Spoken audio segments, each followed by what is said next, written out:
What's up, guys? Welcome back to the channel. Welcome back to the Bianconeri zone, and welcome back to a transfer video ish, because we have been linked with Milinković-Savić again, and I actually didn't really want to talk about, but I'm going to talk about it because I think it's very important to discuss the fact that there is a January transfer window, and the fact that something in January will happen, but it cannot be a Milinković-Savić, who, by the way, if he comes in, will be probably our second best or best midfielder, in my opinion.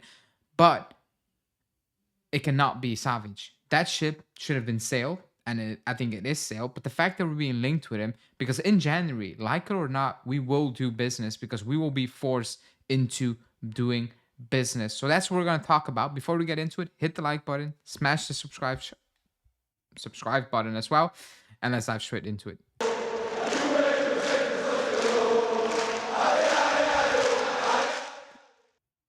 Okay, so like I said, it's a transfer video-ish because Fabrizio Romano on his channel, on his YouTube channel, talked about Milinković-Savić and said that his contract runs out in 2026, and Al Hilal are trying to renew his deal. He's on big wages, by the way. If I'm not mistaken, he's on 15 million or something, even more. He's one of the highest paid players in the Saudi league.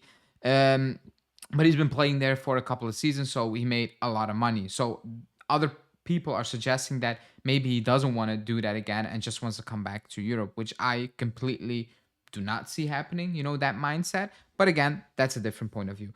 He went on and he said, actually, European teams are interested in him. And one of those teams are Juve. We, on this channel, I think we've done like transfer-related video. I think videos about Milinković-Savić, if you look it up on this channel, probably the most, because we were getting linked with Milinković-Savić basically every single summer. It was always Milinković-Savić this, it was Milinković-Savić that. He's close, and he was extremely close twice, and then it didn't happen for some sort of reason we actually do not know. So that ship should have been sailed, because in January, if we're going to do business, and we are going to do business, because at one point, I think the injuries will, stack up in positions where we don't have cover, and because we have a lot of free agents, and the club might want to cash in on those players. Be that McKennie, be that Kostic, be that Rugani. Flip side, we don't have injuries. These players are not playing a lot, and the club's like, okay, there is a decent offer in January. We're letting you go, and we might jump on an opportunity that presents himself in January, etc. That should be the January transfer window. No panic. If there's an opportunity, you jump on that. If you can offload a certain player who has some sort of value still, you do that if it's healthy for the squad. Obviously, if you have 10 injuries and there's an offer for McKennie, and you cannot let McKennie go, you're going to lose him on a free. But that's a decision you should have thought about months ago. January cannot be a window where we are going to talk about Milinković-Savić. Actually, the summer cannot be a window where we are going to talk about Milinković-Savić. As a club, we need to move on. As a club, we need to move on.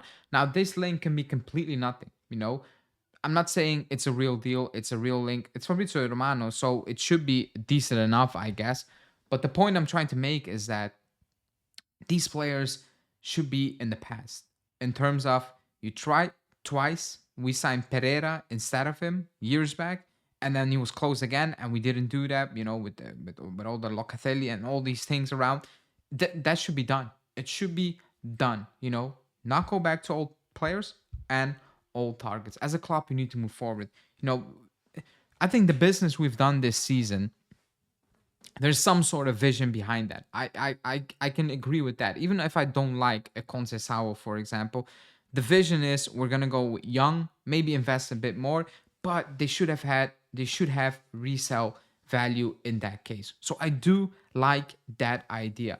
Now the issue is the backline is the biggest problem. That's where the investment should be full on going from January until the summer, because players are going to leave. Kostic is going to leave. Rugani is going to leave. They're free agents, and you're just going to need to improve, period. So every single budget, that you plan for the summer transfer or whatever should be in the forefront, should be that backline. That should be the first thing on that table. Then you think about all the other options, because we have let it go down a path where we have patches, you know, where you have, oh, maybe Kelly can have a good game, and maybe Kalulu can do this job, and Gatti can do this, maybe Cabal comes back, and too many maybes, too many ifs and buts, and if that happens, if he stays fit, but there are no certainties. I think we have certain certainties up front and in midfield, certain, but we have absolutely no certainty at the back. Besides, if Bremer is not there, we are screwed throughout a season. You can deal with it a couple of games like we did last season, but throughout the season, it's just going to be clear it's not good enough to compete, you know? So being linked with Savic, even if it's for 10 million and 8 million euros in wages, we should invest in other areas. You know, I'm not manifesting the fact that we need to go in January and spend money because we have so many injuries, because I don't want to be in that situation. Ideally, we don't need to spend in January unless there's a good opportunity for a player and you're like, okay, you need to take it right now because it's going to improve our squad. But in January, it's difficult to improve the squad. We've seen it in the past. Many teams do not let their player go unless they're in a situation where they're forced to sell, you know, like Fiorentina with Vlahovic, etc. So it's difficult. So don't throw away money.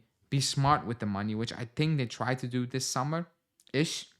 Because in the end, we did spend money on Panda, on Conceição. We did spend quite a significant amount. And in the back of your mind, you need to keep the fact that Douglas Luiz is an option with an obligation. Nico Gonzalez needs to play, if I'm not mistaken, 25 games for Atletico Madrid in La Liga from this point. I think it's like 25 games.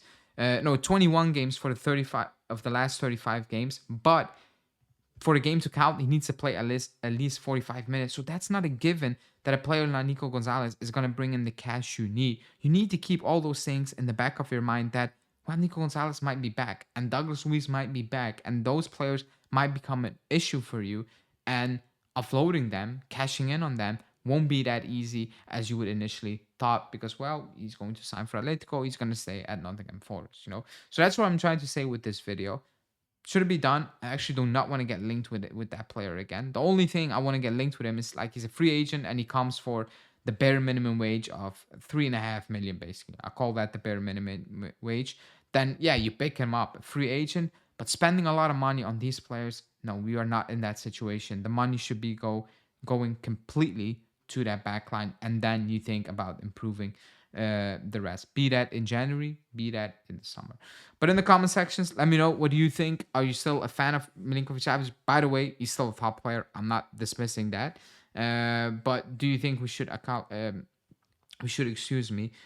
push our funds towards a different area to improve the squad? Like the video, subscribe to the channel, and later today, live show with a fan, new type of show. So stay tuned for that. It's gonna be fun, and yeah, see you. Ciao.